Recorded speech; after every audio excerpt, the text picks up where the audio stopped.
Are you looking to reach more viewers with your live streams? Then let's do it together with Restream Pairs.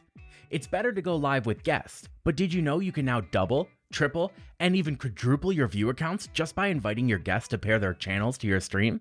And now, guests can instantly pair their own channels with your stream, even if you've already started the show. Randy from Restream here. Let's get started by jumping directly into our studio. You can do that by clicking Stream with Studio from the lobby page. From here, click Invite Guest on the left-hand side. Here's where the magic happens. With the flip of a toggle, I can choose if I want to allow my guests to pair their own channels to this stream. Let's leave that on for now and copy this link.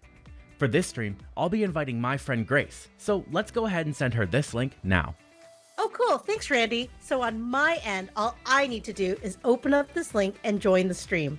Now that I'm backstage, I can add my channels to the stream, and I'll do that by clicking Add Channels here at the top. And the best part about Restream Pairs is I don't need an account. All I need to do is enter my email address. There, that's all the channels that I want to add to the stream, and I'll go ahead and click Done. Okay, I'm going to let Randy know that I'm ready to go live. Looks like she's ready to go, so I'll go ahead and enable her feed now.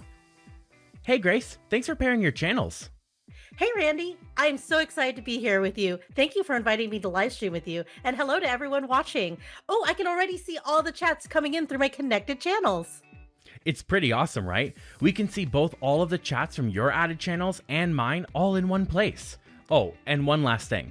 Say your guest added a channel they didn't mean to, or for any reason you need to disable a channel. Both you and your guest have the ability to click up here above the preview player to toggle any of the added channels. The only difference being that I can only remove the channels that I added, whereas the host can remove any of the channels added. And that's it. You're ready to pair your next stream to increase both your views and engagement. So why not pair your next stream by heading over to Restream Studio now?